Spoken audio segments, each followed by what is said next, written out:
I'm sick of feeling like this, if I'm honest. I'm Same. sick of waking up on a Sunday after a Saturday game and thinking, oh my word, and then look at the league table. It is so frustrating as a Blues fan to feel that way at the moment. But we've still got 10 big games to come. We've still got to get behind our players, and I know there's a lot of dissatisfaction at the moment in the Blues fan base. I'm with you. We're there. We feel it as well, but. We've still got 10 games. Let's not, give up on our team. I know we won't, by the way. I know as Blues fans, you won't do that. Let's get over this. As Matt said, let's get behind them at Borough, at home to Borough, and then at Watford and take it from there. But we've got to stay with our team at the moment.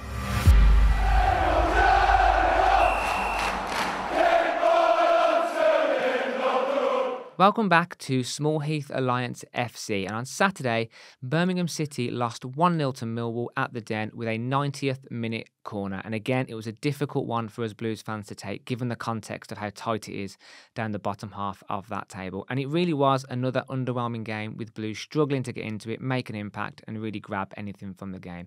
And we were there at the Den. It's been over 24 hours now, Dad. What are your reflections on that game? Where do I start? I mean, I suppose as Blues fans, we'll all be feeling it at the moment. Disappointed, frustrated, let down, and concerned. I think that's where I am at the moment. And you know what? I've 24 hours down the line, as you've mentioned, I still feel those things. Normally, when you have a defeat, you sort of think, oh, okay, we've got the next game to go, and you start to sort of get a bit more upbeat. But I just feel all those things still now, and there's lots of things there that we talked about previously about what we need to do. We needed to improve our away form. We didn't. We needed to beat the teams that are around us in the away games. We know that before Millwall, we have 4 of the bottom 6 to play away. We didn't. We said that we needed to battle like it was a cup final. We didn't. So realistically, on every level, as a Blues fan, I feel really let down at the moment. I don't know how you feel about it, Matt. Well, me and you collectively spent £100. We had effectively 12 hours worth of travel to and back from London yesterday, and I completely agree. Those players were not battling for that shirt, were they? And I saw the post-match press conference with Mark Venus. I just want to get it right. He used the word timid to describe the first word, and I think that's a polite word. Yeah. I thought it was amateur, no heart, no desire, no passion. You highlighted it perfectly. We need these players to be battling like every game's a cup final. Yeah. I don't know about you, Dad. We spent that money, we travelled down. It didn't look like the players looked bothered. It didn't look like they wanted to fight for anything. And Millwall fans, you can't deny this. That was an underwhelming game from both teams. But at least Millwall battled and they scrapped. And they won the first ball, they won the second ball. We were nowhere to really be seen. In the second half, we came out and we had a 10 or 15, possibly 20-minute spell there where we were a little bit more front-footed, but still not really much to take away from the game there, if I'm totally honest. And I think let down really comes to mind. And as Blues fans, we really need to get behind the team at the moment. We need to come together. But, it makes it so difficult when there's no passion on the pitch. And as I say, it's a really difficult one to take and a really difficult one to watch for me. But it now just adds more pressure onto these home games coming up. We've got Borough on Tuesday. We've got Watford on Saturday.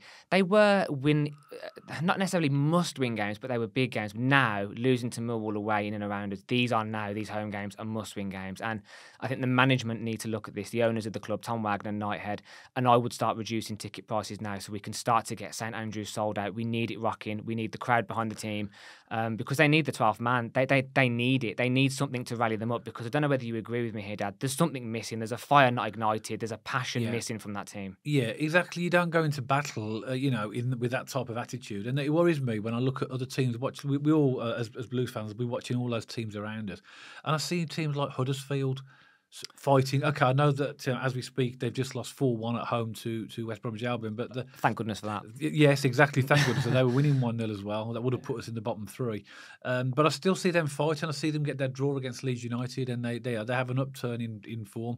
I see teams like Queen's Park Rangers again. Thankfully, they lost at home to Borough, but they're fighting for their lives as well. And all the teams around us seem to have this ability to be able to fight. Now, look at Millwall, for example. Another example.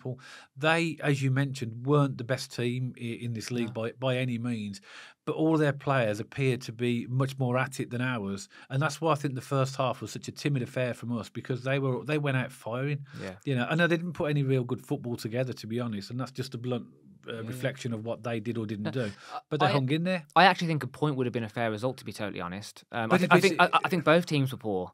I really do, but they dug in, they scrapped till the end, and they didn't give up, and they got that goal in the 90th minute. That's what teams at the bottom who are scrapping are willing to do, isn't it? To get that result over the line. Yeah, but it was partly our own doing, Matt, as well, don't you think? Oh, Because that's the 100%. third game in a row we've conceded goals to set pieces. 100%. Second game in a row we've conceded 90 plus minutes. It's just crazy that you can't keep your concentration for that amount of time, knowing. I mean, a point wouldn't have been exceptionally bad for us because it would have been an away point.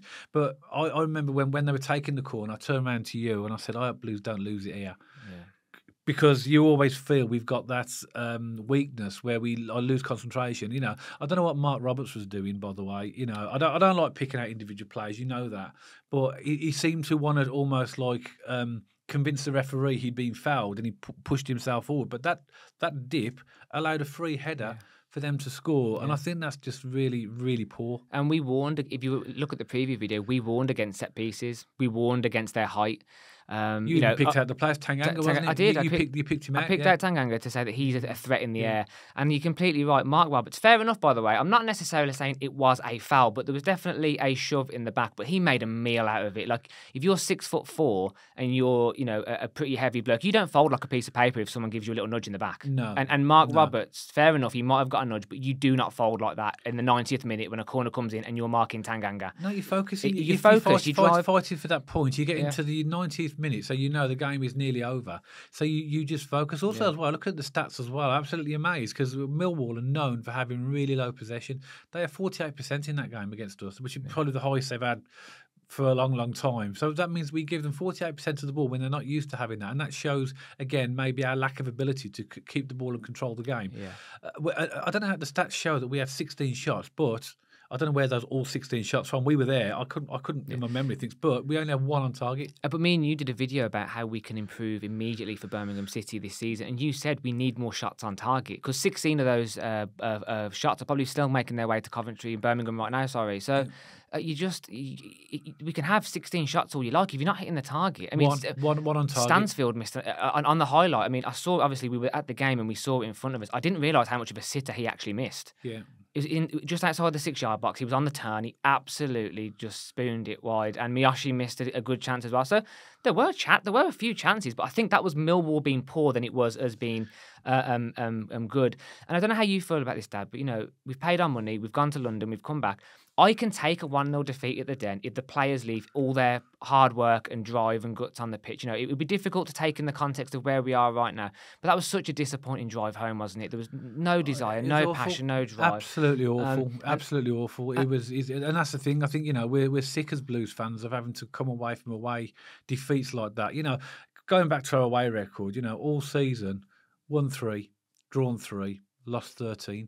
It's not good enough, is it? That's relegation form. It is relegation form, and it puts the pressure on us it puts the pressure on us to, as you said, to win our home games as well. And also the team selection was interesting as well. He brought Mark Roberts back, actually at the back, sacrificed Ethan Laird and put Buchanan back on our big mistake on our left. In hindsight, in hindsight, it wasn't it?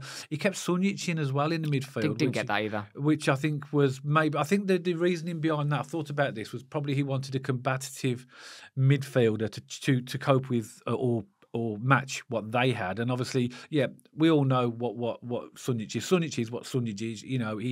He buzzes around, he breaks up plays, a disruptor. But he's not a ball player, and often that was the problem. And he worked hard as usual, but we obviously, with him in the side, we lacked that creativity. Again, in hindsight, I know hindsight's 20/20, but I think we possibly should have set up with a 4-4-2.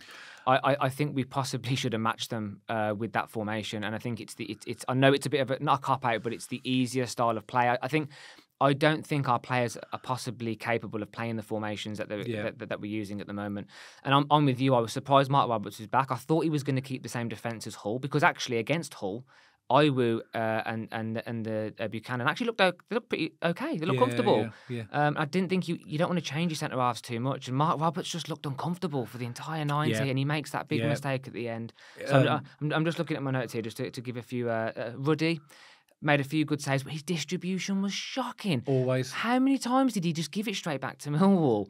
Well, that one, literally, he passed the ball back, to one of their forward players. Literally, it was a blind pass that literally only because our players got back quick and tackled him, it could literally be through on goal. Yeah. Just interestingly, you don't know this, but you mentioned about us playing 4-4-2. I put a tweet, whatever it's called now, on X this morning, An X out. saying that the answer to our problems is staring us straight in the face. All we need to do is look at Millwall. They set up as 4-4-2 since Neil Harris came back. They've won 3 and drawn 1. Yeah. And the thing that you related to, which is absolutely correct as well, is that we're trying to play this expansive football. We haven't got the players to do that. Mm-hmm. Put them in a 4-4-2, in my opinion. And I know it's obviously yours as well. I agree, yeah. And let them play a comfortable style of play. And the rest of this season now, it's not about playing stylish, expansive football. It's about picking up points. So we've got to play to the player's strength. Yeah. And in my opinion, I don't know what you think, Blues fans, but I would go back to a 4-4-2. Let the players have that security of having 2 banks of 4, and then put 2 strikers as well. So I put maybe Roberts alongside Stansfield. The reason I like a 4-4-2 is because I think Stansfield's crying out for some sort of striker partner. We all know he can finish. We all know he's a great, apart from that chance he missed at Millwall, he's a great striker. He needs some more support. He can only score as many goals as he's been provided from the midfield, and we're not giving him enough service. Whereas I think a 4-4-2, if he has a striking partner, that might help. Sorry, one more point on the 4-4-2, and Coventry did this. I don't know how many fans out there know this. Coventry were really struggling at the start of the season, and they changed to a 4-4-2 just before Christmas, and they went on this mad run. And I know Coventry's a completely different team to us. We need to make a 4-4-2 work for us. But it just shows a tactical change, going back to basics, sometimes isn't the worst thing in the world. And again, Matt, Bain, obviously I've talked about Roberts maybe starting along Stansfield, but why not start Yuki? Why wait until the 70th minute to bring on Yuki? Why not start him at the beginning of the game and see how long you can get out of him, and then substitute him when we need to? Because he would be a perfect foil for Stansfield. I don't know about necessarily starting Yuki, but definitely bring him on earlier, because he came on. He did make a bit of a difference. He was winning his battles, but it was too late by the time he'd come on the pitch. The substitutions for me, again, Mark Venus, his decision-making is a little bit strange for me. He's putting odd substitutions on. He's starting with players I wouldn't start with, and he's making those changes a little bit late in the game for me. By the way, I'm not putting this 100% on Mark Venus here. I'm just saying, when you're in the stands and you're observing the game, you're thinking, why is he making a change at 70-plus minutes? This should have been 60-plus minutes, and at least have that time to change the game. But before we finish, because I know we're getting on for time a little bit, just 2 big incidents that came up. We've already spoke about one of them. 2 incidents. Was it a penalty? Stansfield being pulled back in the box, and Mark Roberts for the goal. Was it a push, and should he have done better? 2 quick questions to you there. Well, the answer to, I've looked back at the Stansfield thing. I think it was a penalty, but I think with the I want to say it's luck we're having, because it's not luck. With the way that officials seems to be missing the really big moments in our games. That Hull handball got a goal, the sending off of Sanderson, and now this. That was never going to be given. But even though clearly you could see it was he held him back. That was a clear penalty. Roberts may have been pushed in the box, but that's not an excuse. That happens all the time for virtually every corner taken in every league in the whole of the English league. Yeah. And, and the referees are not going to give free kicks for that.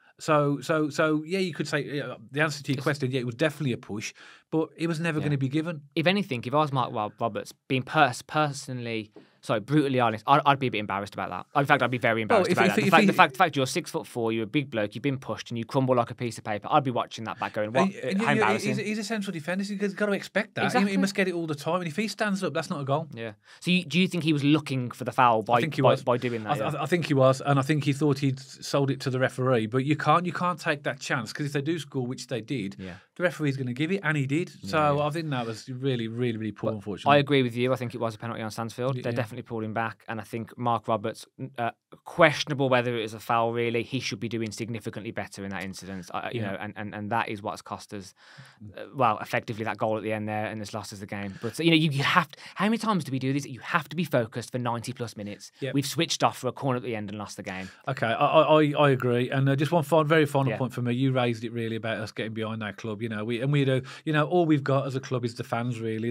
Obviously, the players are there to deliver what we want them to deliver, but it's the fans that will Yeah. Always be there, and I think we all feel bad again. Another bad weekend. I'm sick of feeling like this. If I'm honest, I'm Same. sick of waking up on a Sunday after a Saturday game and thinking, oh my word, and then look at the league table. It is so frustrating as a Blues fan to feel that way at the moment. But we've still got 10 big games to come. We've still got to get behind our players, and I know there's a lot of dissatisfaction at the moment in the Blues fan base. I'm with you.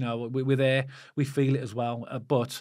We've still got 10 games. Let's not, give up on our team. I know we won't, by the way. I know as Blues fans, you won't do that. Yeah. Let's get over this. As Matt said, let's get behind them at home to Borough, and then at Watford and take it from there. But we've got to stay with our team at the moment. We're Birmingham City, we fight to the end. That's one of our songs, isn't it, that we sing on the stands. And now is a case in point where the fans need to get behind the team. And the players now need to step up and fight to the end and show us what they're made of. Yeah, exactly. Not for 90 minutes, for 90-plus minutes. The players that fight to the end means right to the whistle, not to the 90th minute. Before I do my little closing bit to this, I just want to talk about our passing as well. Just because we've kind of brushed past it really quickly, but our passing was shocking. Did we ever get a sequence of more than 4 or 5 passes in one move going forward? The passing was awful, and that needs to improve moving forward, especially against teams like Borough and Watford, who are going to have more possession than Millwall have. We really need to make those transitions and that passing better. I can't believe again Watford sacked their manager. Every time we play a team, they've either replaced their manager, and now so obviously we don't know what we're going to be facing against Watford. But let's just move forward. We've got Borough first. Take it from there. Yeah, 100%. And that was really frustrating. We couldn't get hold of the game. It was difficult to watch. But as Blues fans, we need to get behind our team. We need to support our club. But please, Blues players, give us something to cheer for and give us something to get behind. The Blues fans will back you every time if you leave nothing out on that pitch. You give your everything. We will back you. We will support you. We will clap you off that pitch. If we can feel that passion and that desire, which isn't there at the minute, we need to ignite that flame. We will back you to the we'll back you to the end regardless, because we're Blues fans and we love our club. But show us a bit of passion. Show us a bit of fight. And we need to get out of this. Now, you know what? I think we will. I still think we will survive this job. I mean, you could be saying this right until the very last podcast where we go, we've just about made it on goal difference or points. Who knows? But I'm still confident we're going to survive this. Yeah. I think we have to. We have to believe that, and every game that ticks by though is another one gone. 100%. And when we do play this one, very very final point, when we do play those teams near around us, we have to. When we go to Huddersfield, when we go to Queen's Park Rangers, when we go to Rotherham, we have to be better and we have to pick up points. Otherwise, we're putting so much pressure on our head. If we don't get them away points, we're pretty much going to have to win every home game we've got left now. We're staring at the barrel of League One, aren't we? If we don't start picking up points away, especially against teams like this, because they're 6-pointers. That's the reality, So you've just heard our thoughts and opinions on the game on Saturday, but what are your thoughts? Millwall fans, Blues fans, please get in touch. Leave us a comment in the section below about what you thought of the game on Saturday. And Blues fans especially, we know this is a very worrying and difficult time for our club, but we really need to get behind the boys, get behind the team, and let's start getting St. Andrews sold out, especially for Borough and Watford, and get that place rocking, and let's bring home 6 points in the next week of games. So if you like this video, don't forget to like the video, drop us a comment, and don't forget to subscribe to our YouTube channel so you don't miss any future content.